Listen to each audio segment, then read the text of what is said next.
It's week 10. 5 weeks remain, 4 weeks of programming left until I attempt these goals in competition.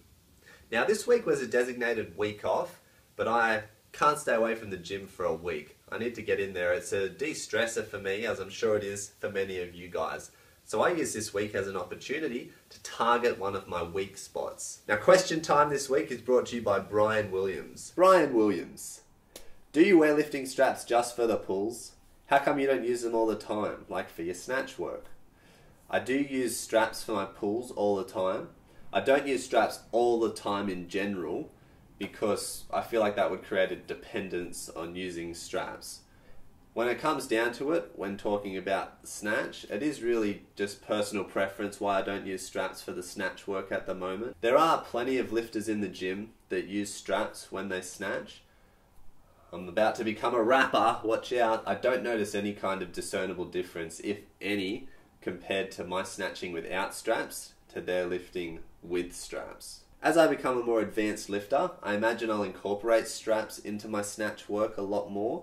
The reason being, I'll start to focus on specific aspects of the snatch. For example, for rhyming purposes, let's say the catch. Because the focus is on the catch, I'll likely be snatching from hang or from blocks, possibly even from the ground, but what the straps will do is it allows me to not have to invest as much necessary effort and concentration in that first pull. Brian Williams, take 2.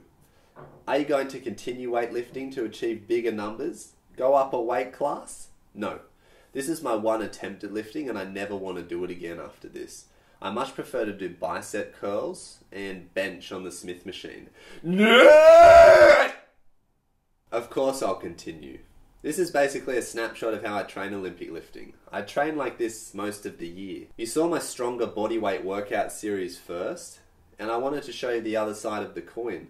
While I was doing that bodyweight workout series, this is the kind of weightlifting training that I was doing alongside of that. My goals for the end of the year are a 120 kilo snatch and a 150 kilo clean and jerk. I'd like to try my luck as a 94 kilo lifter, though my body is very comfortable as an 85 kilo lifter. It would take a conscious effort to push up to 94. I'm not willing to eat a bunch of junk food just to get there, and I don't think I have enough time to prepare a bunch of wholesome good meals every day. What do you guys think? Does that just sound like excuses, or can you see where I'm coming from? What I wanted to achieve going into this session was completely different to what I achieved coming out of the session. Check it out. This session was definitely something I wanted to do, but I had limited time going into it. I initially wanted to do some snatching and work on hitting the bottom position and have it all go smoothly, hopefully even make a breakthrough. That wasn't the case.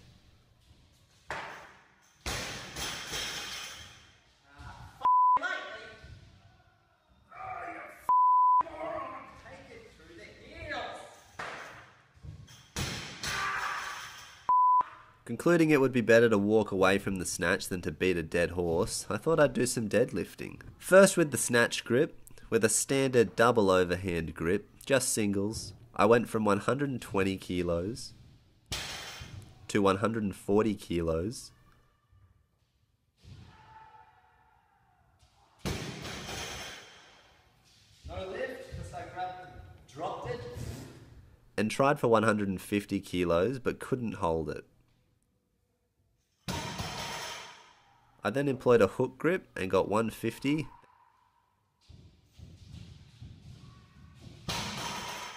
then 160.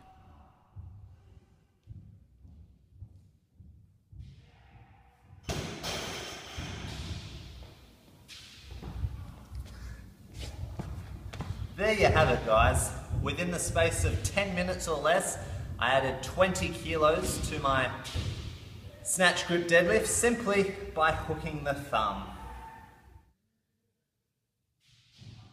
I then jumped to a regular deadlift width, which is narrower than my clean grip, and I used a hook grip.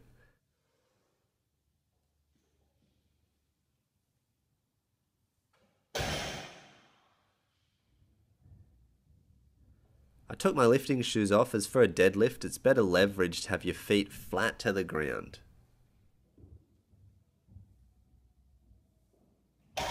I expected it to start to get heavy around 210, but it felt easy, so I kept going.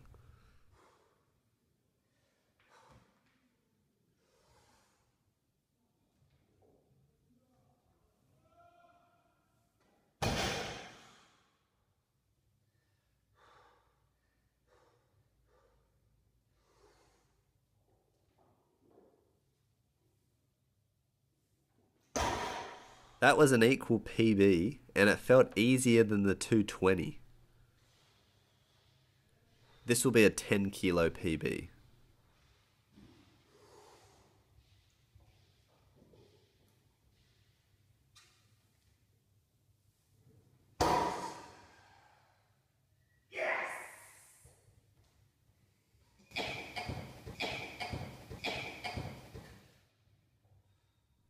At this point, I was amazed I'd hit a PB with only a hook grip.